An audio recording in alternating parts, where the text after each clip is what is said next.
Hello students, कैसे हो आप सब लोग। तो आशा करता हूँ कि जो पहले वीडियो बनाई गई थी वो आपने देखी होंगी और उनसे आपने कुछ ना कुछ सीखने को जरूर मिला होगा। तो आज हम अपनी नेक्स्ट वीडियो की बात करते हैं। नेक्स्ट वीडियो के अंदर देखो भाई, फर्स्ट यूनिट हमारी कंप्लीट हो चुकी है। आज हम यूनिट सेकंड के बारे में बात करेंगे। यूनिट सेकंड जो आपकी क्या है भाई, काइनेमेटिक्स। काइनेमेटिक्स के बारे में हम बात करेंगे। तो देखो इस सबसे पहले काइनेमेटिक्स के अंदर हम बात करते हैं सेकंड के ए पार्ट की, यूनिफॉर्म मोशन। यूनिफॉर्म मोशन की हम बात करते हैं। तो देखो सबसे पहले हमारे पास बात यह आती है कि यूनिफॉर्म तो हम बाद में देखते हैं। सबसे पहले क्या होगा, मोशन होती क्या है। ठीक है, तो मोशन के लिए हमारे पास क्या होगा भाई, हमारे पास सबसे पहले हम बात करते हैं मैकेनिक्स की। तो देखो जो आपकी काइनेमेटिक्स आई है वो कहाँ से निकल के आई है। हमारे पास एक फिजिक्स की ब्रांच होती है मैकेनिक्स। मैकेनिक्स मैकेनिक्स की कितनी ब्रांच होती है भाई, 3 ब्रांच। एक होती है स्टैटिक मैकेनिक्स, एक होती है भाई काइनेमेटिक्स और थर्ड होती है आपकी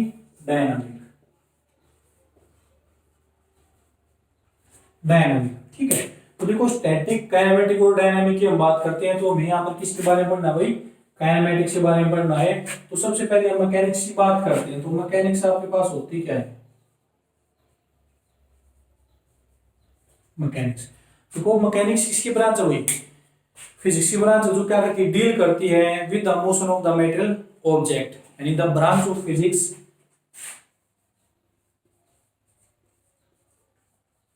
the branch of physics which deals with the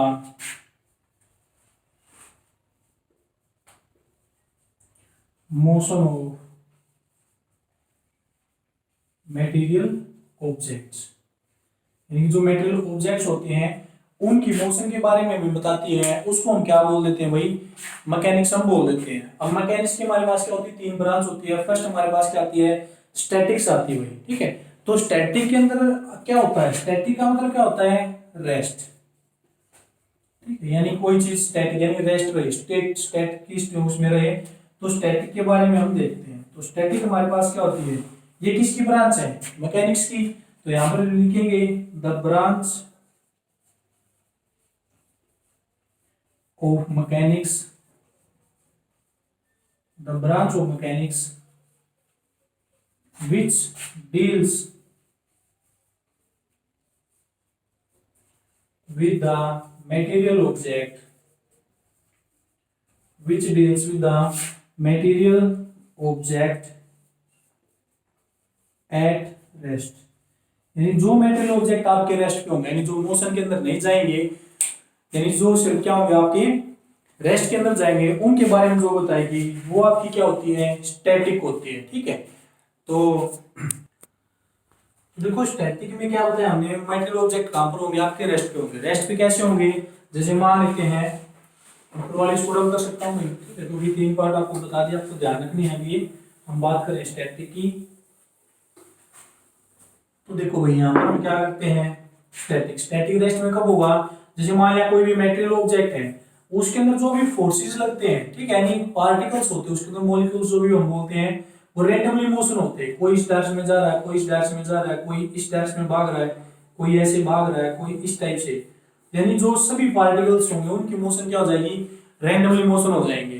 तो उनका जो टोटल फोर्स आएगा, नेट फोर्स आ जाएगा, वो क्या जाएगा, 0 की इक्वल आएगा। क्यों, क्योंकि जैसे हम कोई पार्टिकल है, जितने पार्टिकल इधर जा रहे होंगे, हो सकता है उतने पार्टिकल उस तरफ भी जा रहे हो, उस तरफ भी जा रहे हो, उस तरफ भी जा रहे हो, तो इसके अंदर जो फोर्स लगता है उसको एक पर्टिकुलर डायरेक्शन नहीं मिल पाती। और जब तक किसी भी चीज को एक पर्टिकुलर डायरेक्शन नहीं मिलेगी, वो चीज किसी भी डायरेक्शन के अंदर मूव नहीं करेगी। तो जो आपकी स्टैटिक होती है वो क्या होती है, मैकेनिक्स की ब्रांच होती है, जो हमें कब बताती है, जब मेटेरियल ऑब्जेक्ट हमारे रेस्ट में होते हैं, उसके बारे में बताती है। तो नेक्स्ट हमारे पास क्या था भाई, काइनेमेटिक्स, जो इसका सेकंड पार्ट है। तो काइनेमेटिक्स के बारे में हम देखते हैं।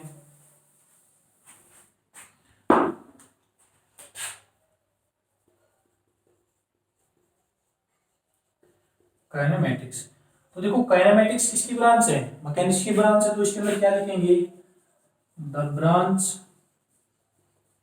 Of mechanics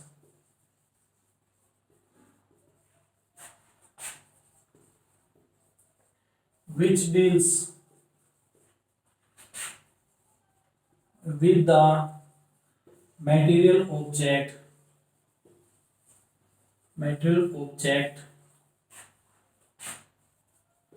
in motion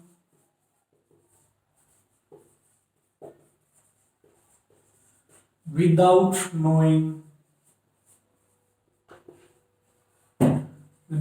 the cause of motion, कि उसके अंदर हमें मोशन का कोज पता नहीं होता भाई, कि हमें ये क्या बताएगी कि ये तो हमें बता देगी कि मेटेरियल ऑब्जेक्ट हमारा किस में मोशन के अंदर है, लेकिन किस कैसे नहीं बताएगी, without knowing the cause of motion, कि वो मोशन में किस वजह से आया, वो अपने आप से चला है या किसी को कोई एक्सटर्नल फोर्स लगाया उसके ऊपर, तो उसके बारे में हमें नहीं बताएगी।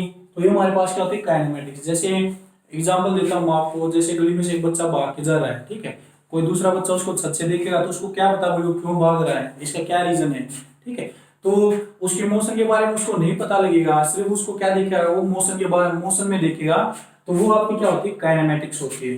फिर थर्ड इसका जो पार्ट आता है वो क्या आता है,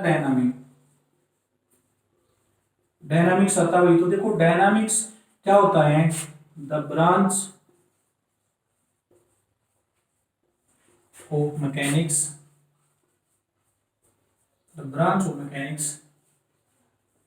which deals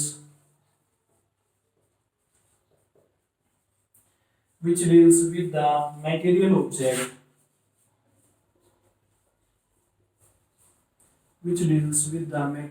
object in motion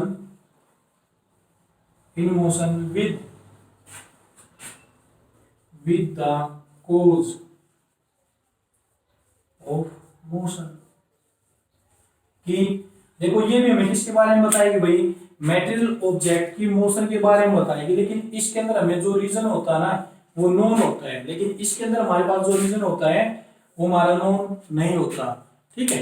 तो इसमें देखो, इसमें क्या था भाई, एग्जांपल मैंने आपको दिया था, कोई बच्चा भाग रहा है, कोई दूसरा बच्चा उसको देख रहा है, तो उसको ये दिखाई दे रहा है वो भाग रहा है, लेकिन उसका रीजन नहीं पता वो क्यों भाग रहा है। और नेक्स्ट वाले में अगर मैं आपको ये बता देता हूँ कि वो बच्चा भाग रहा था, उसके पीछे क्या लगा था, कुत्ता लगा था, तो दूसरा बच्चा उसको देखता है तो उसको पता लग जाता है कि वो किस वजह से भाग रहा है, उसके पीछे कुत्ता लगा हुआ है, तो उसको रीजन पता लग गया। तो ये दोनों डिफरेंस होते हैं काइनेमेटिक्स और डायनामिक के अंदर। तो ये हमारी क्या थी, तीन ब्रांच थी मैकेनिक्स की, स्टैटिक, काइनेमेटिक और डायनामिक। नेक्स्ट हम अपने नेक्स्ट टॉपिक की बात करते हैं कि कोई चीज रेस्ट में कब होती है, मोशन में कब होती है। जैसे सबसे पहले आता है हमारा रेस्ट। रेस्ट होता क्या है, आप रेस्ट बोल तो देते हो, लेकिन रेस्ट होता क्या है, हम उस रेस्ट की बात नहीं कर रहे, ठीक है, जो डॉक्टर बताता है, हम बात करेंगे कि वो रेस्ट कैसे होता है। तो देखो सबसे पहले रेस्ट क्या होता है, कोई भी ऑब्जेक्ट हो रेस्ट में कब बोला जाएगा, an object is said to be in rest if its position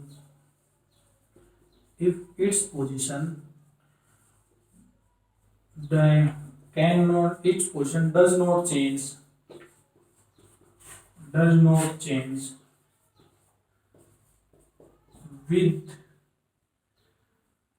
with respect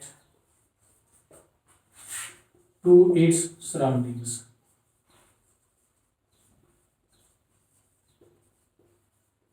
कि कोई भी ऑब्जेक्ट है वो रेस्ट में कब बोला जाएगा, जब उसकी पोजीशन सराउंडिंग के विद रिस्पेक्ट टू चेंज नहीं होगी।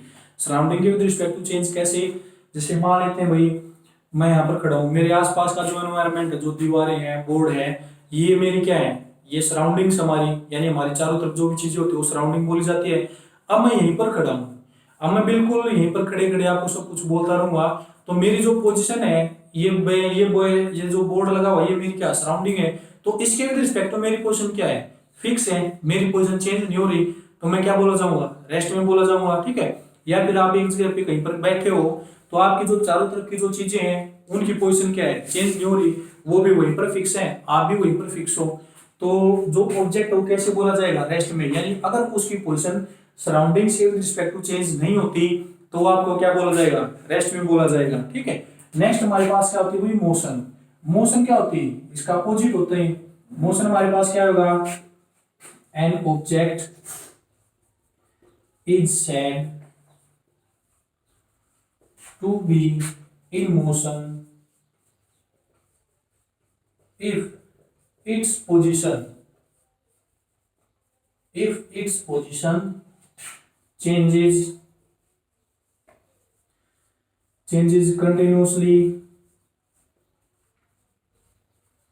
continuously with respect to its surroundings।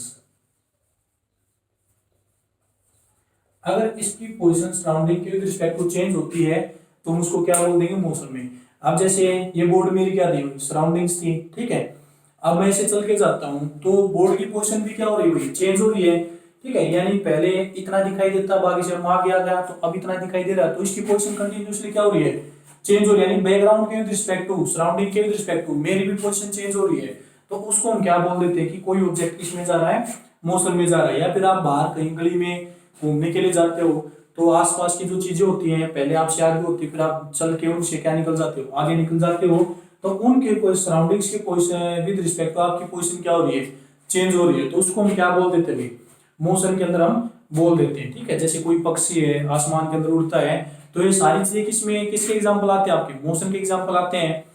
लेकिन अगर मैं ये कहूँ कि जो रेस्ट और जो मोशन है वो एक दूसरे के साथ रिलेशन में है, मतलब दोनों को मैं एक साथ दिखा दूं कि कोई बॉडी है, कोई ऑब्जेक्ट है, वो मोशन में भी है और वो क्या है, रेस्ट में भी है, तो क्या ऐसा पॉसिबल है, आप एक टाइम पे चल भी रहे हो और एक टाइम पे आप क्या है, रेस्ट में भी हो, तो ऐसा क्या हुआ। ठीक है, तो इनको हम रिलेटिव मोशन बोल देते हैं। तो हम यहाँ पर बोल देंगे rest and motion are relative. यानी कि कोई बॉडी एक दूसरे से क्या होती है, इंटररिलेटेड होती है भाई। ठीक है, रेस्ट में भी हम बोल सकते हैं बॉडी को, और उसी टाइम पे हम क्या बोल सकते हैं, मोशन में भी बोल सकते हैं। तो देखो इसको मैं एग्जांपल देता हूं कि ए पर्सन, एग्जांपल लिख देता हूं मैं इसका example, a person travelling in A train. कि ट्रेन के अंदर कोई पर्सन क्या कर रहा है, ट्रेवल कर रहा है। तो देखो भाई, जब ट्रेन के अंदर कोई पर्सन ट्रेवल करेगा तो उसकी साथ वाली सीट के ऊपर भी क्या होते हैं, दूसरे पर्सन, यानी जो दूसरे पैसेंजर होते हैं वो बैठे होते हैं। तो अगर हम क्या करते हैं, उन दोनों पैसेंजर की बात करते हैं, तो दोनों पैसेंजर ट्रेन के साथ साथ क्या कर रहे हैं, फिक्स वेलोसिटी के साथ चल रहे हैं। यानी उनकी जो पोजीशन है एक दूसरे के विद रिस्पेक्ट टू क्या हुई, चेंज नहीं हो रही। यानी कि अगर हम ट्रेन के डिब्बे की बात करते हैं तो जो चारों तरफ की चीजें हैं वो क्या, उनकी सराउंडिंग्स है। ठीक है, तो वो सराउंडिंग्स है। तो देखो जब ट्रेन चल रही है तो दोनों की पोजीशन है, एक यहाँ पर बैठे एक यहाँ पर, तो ट्रेन के साथ साथ ऐसे आगे जा रहे हैं। ठीक है, तो उनकी पोजीशन एक दूसरे के विद रिस्पेक्ट टू क्या है, चेंज नहीं हो रही। इसके लिए ये सराउंडिंग है और इसके लिए क्या है, ये सराउंडिंग है। तो दोनों एक दूसरे जब साथ साथ चल रहे हैं तो दोनों की पोजीशन फिक्स है, उनकी पोजीशन सराउंडिंग के विद रिस्पेक्ट टू चेंज नहीं हो रही। ठीक है, तो दोनों को हम क्या बोल सकते हैं, रेस्ट में बोल सकते हैं। लेकिन अब हम क्या करते हैं, ट्रेन के डिब्बे से बाहर आते हैं। अब वो क्या करने लग जाते हैं, खिड़की में से बाहर देखने लग जाते हैं। जब वो खिड़की में से बाहर देखेंगे तो बाहर की जो चीजें हैं वो किसकी तरह काम करेंगी, सराउंडिंग की तरह काम करेंगी। अब बाहर की चीजें क्या हो रही है, कंटिन्यूसली पीछे की तरफ भागती हुई दिखाई दे रही है, हम आगे की तरफ जाते हुए दिखाई देते हैं, अपने आप को फील होता है हमें। तो जब वो बाहर की चीजें हमारे लिए क्या, सराउंडिंग्स का काम कर रही है, तो वो सराउंडिंग्स हमारी पोजीशन सराउंडिंग के रिस्पेक्ट टू क्या हो रही है, चेंज हो रही है। जब हम किस में जा रहे हैं, ट्रेन में कंटिन्यूसली बाहर देख रहे हो, ट्रेन आगे चलती जा रही है, तो उसको हम क्या बोलते हैं भाई। तो देखो पहले हमने पैसेंजर के रिस्पेक्ट को देखा तो हम किस में थे, रेस्ट में। लेकिन जब हमने सराउंडिंग के रिस्पेक्ट को देखा तो हम क्या थे, बाहर वाली सराउंडिंग, डिब्बे से बाहर, तो हमारी हम किस में दिखाई दिए, मोशन में दिखाई दिए। तो एक टाइम के ऊपर जो हमारे पास क्या होती है, एक जो ऑब्जेक्ट होता है वो सराउंडिंग में भी हो सकता है, वो आपका रेस्ट में भी हो सकता है और मोशन के अंदर भी हो सकता है। तो इससे हमें क्या पता लगता है भाई कि जो रेस्ट और जो मोशन की पोजीशन है वो एक दूसरे से क्या है, रिलेटिव है, एक दूसरे से जुड़ी हुई है। ठीक है, तो ये चीज आपको समझ में आ गई होगी, किस तरह से हम रेस्ट में भी रह सकते हैं और किस तरह से हम मोशन में जा सकते हैं। ठीक है, तो अब देखो हमारे पास टाइप्स ऑफ मोशन आती हैं किसी भी बॉडी की, कि जो टाइप्स ऑफ मोशन होती है वो कैसे कैसे होती है।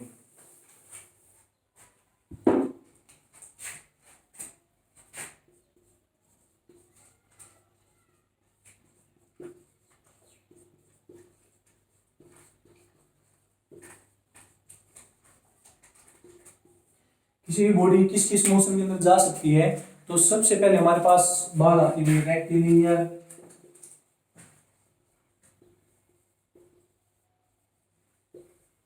इसको रेक्टिलिनियर मोशन भी बोल सकते हैं और हम क्या बोल सकते हैं, ट्रांसलेटरी मोशन भी बोल सकते हैं।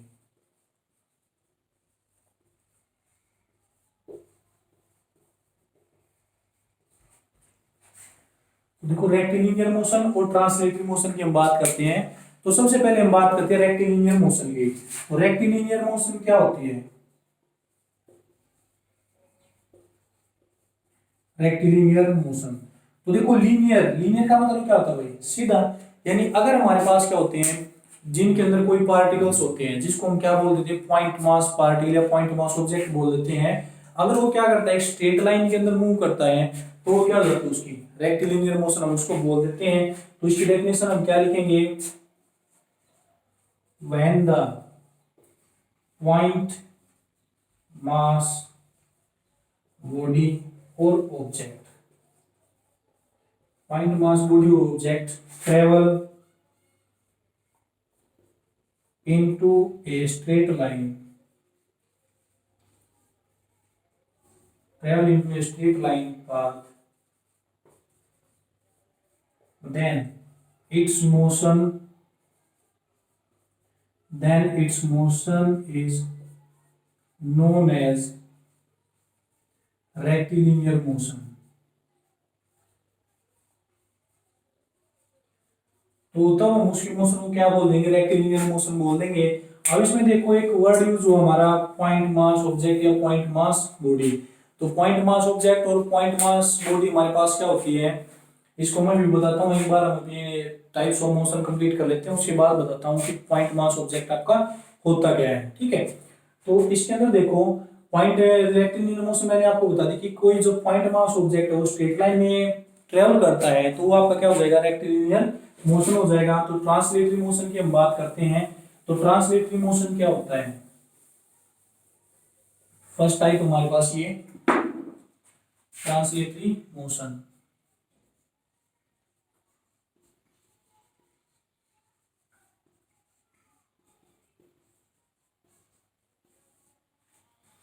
ट्रांसलेटरी मोशन के अंदर हम अपना क्या लेंगे, पॉइंट मास ऑब्जेक्ट नहीं लेंगे, इनके अंदर क्या होंगे, कोई हम एक बॉडी लेंगे। अब बॉडी का जो हर एक पॉइंट होगा वो क्या करेगा, पैरेलल स्ट्रेट लाइन के अंदर क्या करेगा, ट्रेवल करके जाएगा।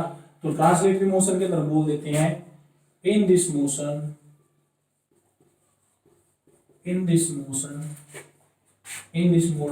ए बॉडी, लेकिन कौन सी body, but not point mass body, ठीक है, travel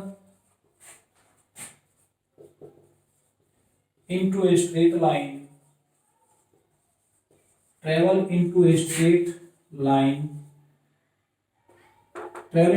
line, as if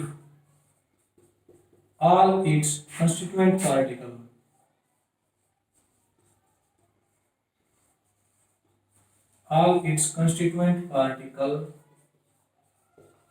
follow या फिर travel the same parallel path as followed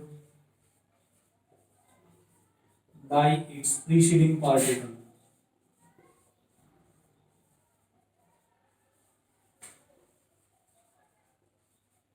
तो देखो इसके अंदर हमने क्या बताया भाई, in this body a body but not point mass body, यानी कि देखो रेक्टिलिनियर मोशन के अंदर हमने क्या ली थी, पॉइंट मास बॉडी ली थी। इसके अंदर हम पॉइंट मास बॉडी को नहीं लेंगे, इसके अंदर एक बॉडी ट्रेवल करेगी किसमें, स्ट्रेट लाइन पाथ में।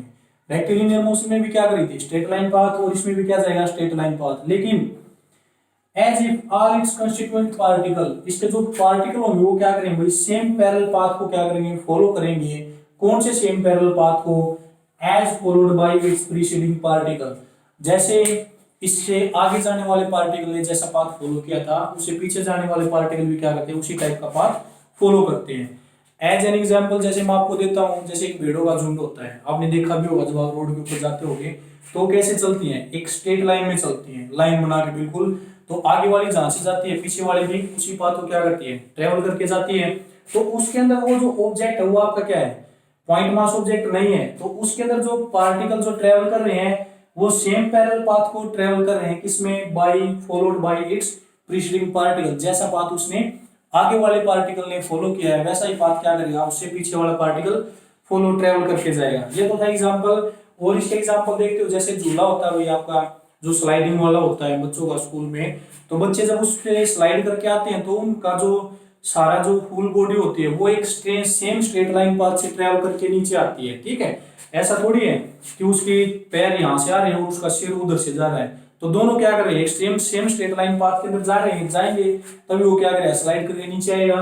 तो ये हमारे पास क्या होती है, ट्रांसलेटरी मोशन होती है, जिसके अंदर हम पॉइंट बॉडी ना लेके हम एक सिंपल बॉडी लेते हैं और जिसके सारे पार्टिकल सेम पैरेलल पाथ को फॉलो करते हैं जैसा उसे आगे वाले पार्टिकल ने फॉलो किया है, ठीक है। जैसे और ज्यादा एग्जांपल देखते हैं, अच्छे से समझना है तो आप क्या करोगे, जैसे मान लीजिए एक बॉडी है भाई, ठीक है, ये दो लाइन है, ये ट्रेवल करके जा रही है, तो इसके अंदर मैं क्या कर देता हूँ, अलग अलग पार्टिकल्स यहाँ पर शो कर देता हूँ भाई, अलग अलग पॉइंट मैंने शो कर दिए। अगर ये ट्रेवल करके जाएगी तो मान लेते हैं ये ऐसे ट्रेवल करके चली गई, ठीक है, अब इसने ऐसा पाथ फॉलो किया, तो इसके जो सारे पार्टिकल्स होंगे वो क्या होंगे, इसी पाथ को फॉलो करके जाएंगे ना भाई, ठीक है। तो ये क्या होती है उसके अंदर, ये हो जाती है हमारी ट्रांसलेटरी मोशन, यानी आगे वाला पार्टिकल जिस पाथ को फॉलो करके जाएगा पीछे वाले पार्टिकल भी क्या करेंगे, उसी पाथ को फॉलो करके जाएंगे, ठीक है। तो ये हमारे पास क्या थी, फर्स्ट टाइप थी टाइप्स ऑफ मोशन की। नेक्स्ट हम नेक्स्ट टाइप के ऊपर चलते हैं। तो सेकंड हमारे पास क्या आती है, सर्कुलर और रोटेटरी मोशन।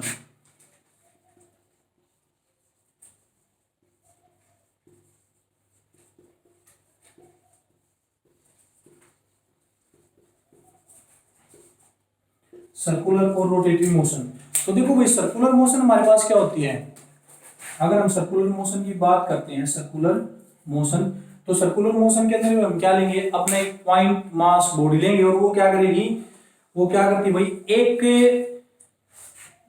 एक हमारे पास कोई भी पॉइंट मान लेते हैं, कोई एक्सिस मान लेते हैं, उसके अबाउट क्या करती है, रोटेट करती है, ठीक है। तो इसके अंदर हम क्या बोलेंगे,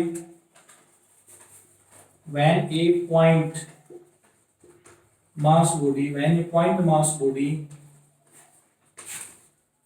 travel into a circular path, then its motion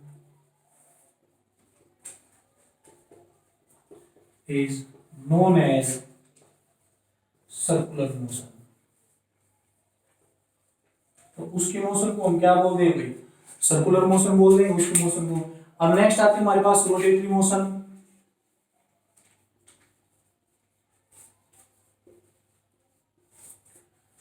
rotatory motion, तो रोटेटरी मोशन के अंदर क्या हुआ, जैसे हमारे पास डिफरेंस था रेक्टिलिनियर मोशन और ट्रांसलेटरी मोशन के अंदर, वैसे हमारे पास सर्कुलर और रोटेटरी मोशन के अंदर आता है। सर्कुलर मोशन में हमने क्या लिया, पॉइंट मास बॉडी, लेकिन रोटेटरी मोशन के अंदर हम क्या लेंगे, पॉइंट मास बॉडी नहीं लेंगे। तो रोटेटरी में कैसे जाएगा कि कोई बॉडी रोटेट करती किसी एक्सिस के अबाउट, और जहां से वो उसका एक पार्टिकल रोटेट करके जाता बाकी सभी पार्टिकल क्या करेंगे, वहीं से रोटेट करके जाएंगे। तो रोटेटरी मोशन के अंदर हम क्या लिखेंगे, when a body not point mass body, not point mass body is travel in circular path, about a fixed point or axis as its all particle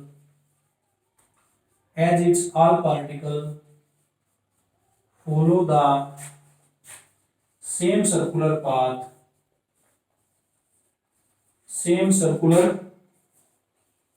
path as followed by its preceding particle.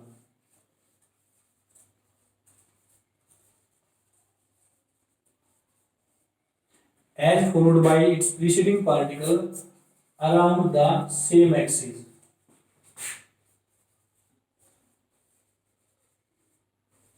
Around the same axis, ठीक है। यानी कोई हमारे पास body है, वो क्या करती है, किसी एक्सिस के अबाउट क्या करेगी भाई, रोटेट करेगी। तो इसका डायग्राम बना के मैं आपको दिखाता हूँ। यहाँ पर हमने क्या मान लिया, कोई एक्सिस मान लिया, इस एक्सिस के अबाउट कोई बॉडी क्या कर रही है, रोटेट कर रही है इस तरह से। तो देखो ये बॉडी जहां जहां से ट्रेवल करके जाएगी, जैसे मान लिया इस पाथ से, ये पॉइंट मैंने क्या दिखा दे भाई, अलग अलग नोटेशन दे दी पाथ के ऊपर। तो देखो जहां से बॉडी जाएगी उसके सारे पार्टिकल इसी पाथ को क्या करके जाने चाहिए, ट्रेवल करके जाने चाहिए, ठीक है। जैसे ट्रांसलेटरी मोशन के अंदर हमने किया था, तो सारे पार्टिकल इसी पाथ को फॉलो करके जाएंगे और इस एक्सिस के अबाउट उनकी पोजीशन क्या होगी, चेंज होती रहेगी। और कैसा एंगल बनाएंगे भाई, सेम एंगल बनाएंगे, जिस एंगल जो भी एंगल था इसके साथ, ठीक है। तो ये हमारे पास क्या होती है, सर्कुलर और रोटेटरी मोशन होती है। सर्कुलर और जो रोटेटरी मोशन होती है वो पीरियोडिक मोशन हमारी हो सकती है भाई। पीरियोडिक मोशन कैसे, एक पर्टिकुलर सर्टेन टाइम इंटरवल के बाद ये एक अपने आप को क्या करेगी, रिपीट करेगी।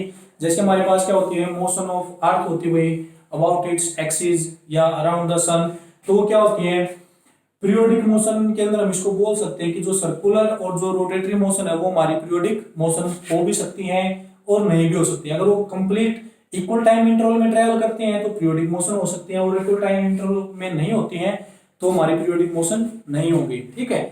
तो यहां पर लिख देता हूं, दीज कैन बी पीरियोडिक और not, these can be periodic और नॉट, हो भी सकती हैं और नहीं भी होंगी। तो नेक्स्ट टाइप के ऊपर हम चलते हैं, मोशन के ऊपर।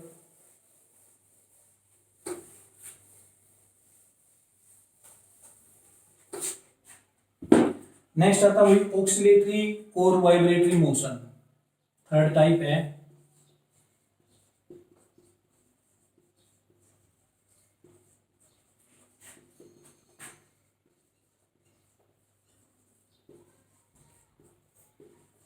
ऑक्सिलेटरी और वाइब्रेटरी मोशन। तो ऑक्सिलेटरी और वाइब्रेटरी मोशन के बारे में हम क्या करते हैं भाई, पहले बात आती है ऑक्सिलेटरी मोशन की। तो ऑक्सिलेटरी मोशन हम कैसे बोल देते हैं, जैसे हम क्या करते हैं, पेंडुलम वाली क्लॉक आप सभी ने देखी होगी, उसके अंदर पेंडुलम होता है इस तरह से, ठीक है। ये तो ये क्या करता है भाई, अपनी जो मीन पोजीशन होती है, ये क्या है इसकी मीन पोजीशन, मीन पोजीशन के अबाउट क्या करेगा, टू एंड फ्रो। एक बार ये यहां पर आएगा, फिर क्या जाएगा, इस तरफ जाएगा। जितनी डिस्टेंस यहाँ पर उतनी डिस्टेंस क्या जाएगी, इस तरफ ट्रेवल करेगा। तो ये दोनों क्या होते हैं, इसकी एक्सट्रीम पोजीशन,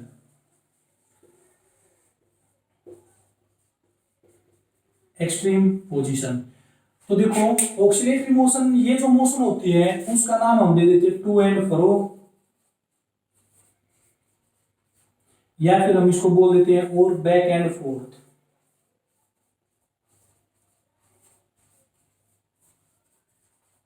तो ये इस मोशन का नाम होता है to and fro, back and forth. तो इसके अंदर हम क्या करेंगे, जब एक कोई भी ऑब्जेक्ट टू एंड फ्रो और बैक एंड फोर्थ पोजीशन के अंदर जाता है अबाउट इट्स मेन पोजीशन, तो वो जो उसकी मोशन होती है उसको हम क्या बोल देते हैं, ऑक्सिलेटरी मोशन। तो इसकी डेफिनेशन मैं यहाँ पर लिख देता हूँ, इसको रब कर देता हूँ, डायग्राम तो आपको समझ में आ गया होगा। तो यहाँ पर क्या लिखेंगे, when an object, when an object goes या फिर ट्रेवल टू एंड फ्रो और back and fourth,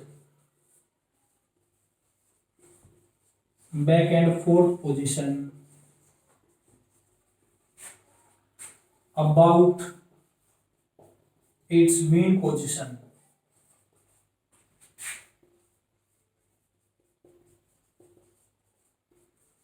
then its motion is oscillatory motion। तो उसकी मोशन क्या हो जाएगी भाई, ऑक्सिलेटरी मोशन हो जाएगी। एज एन एग्जाम्पल जैसे हम देखते हैं, जैसे त्योहार के टाइम पे क्या करते हैं, जो लड़कियां होती है झूला झूलते हैं छोटे बच्चे, तो वो मोशन भी क्या होता है, उसकी ऑक्सीलेटरी मोशन होती है। अपने मेन पोजीशन के अबाउट वो क्या करते हैं, टू एंड फ्रो की मोशन के अंदर जाते हुए, ठीक है। तो ये ऑक्सीलेटरी मोशन है। अब ऑक्सीलेटरी मोशन में आपको एक चीज और ध्यान रखनी है, ये हमारी क्या है, मेन पोजीशन, ये दोनों क्या थी, एक्सट्रीम पोजीशन, ठीक है। तो इनको हम इसकी क्या बोल देते हैं भाई, या इस पॉइंट से लेकर जो दोनों एक्सट्रीम पोजीशन के बीच की जो डिस्टेंस है उसको हम क्या बोल देते हैं भाई, डिस्प्लेसमेंट बोल देते हैं, ठीक है। इसको हम डिस्प्लेसमेंट बोल देते हैं। तो ये बात आपने ध्यान रखनी है। या फिर इसका डिस्प्लेसमेंट ना बोल के हम इसको इसका क्या बोल देते हैं, एम्पलीट्यूड भी बोल देते हैं भाई, ठीक है, एम्पलीट्यूड। कोई भी जो भी चीज आप बोल सकते हो, लेकिन एम्पलीट्यूड ज्यादा बेटर रहेगा इसमें। तो ध्यान रख लेना, ये एम्पलीट्यूड है, ये कहां पर काम आएगा, वाइब्रेटरी मोशन के अंदर काम आएगा आपका।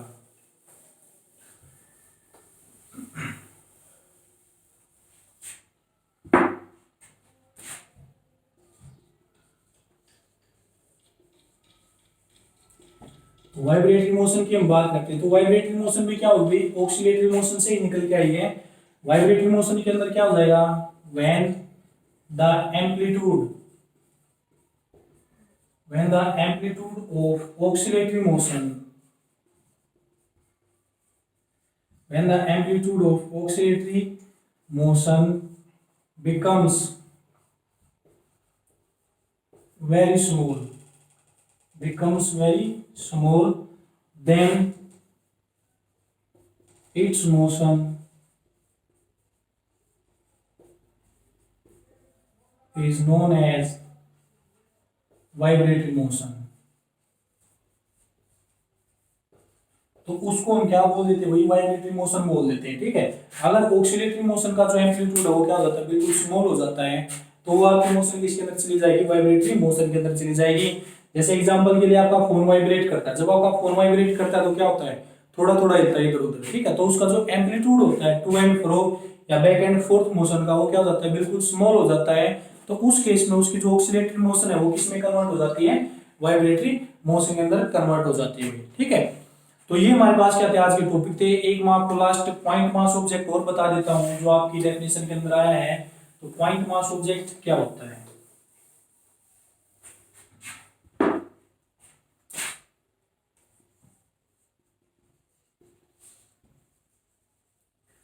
पॉइंट मास ऑब्जेक्ट, ठीक है।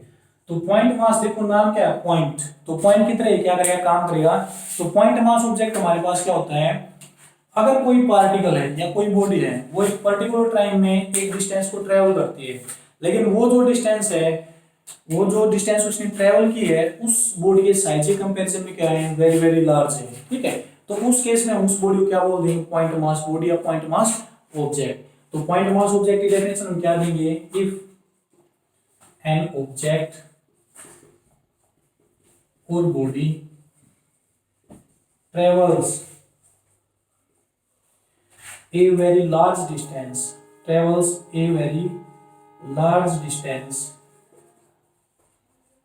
as compared to its size, then the object or body is known as point mass body।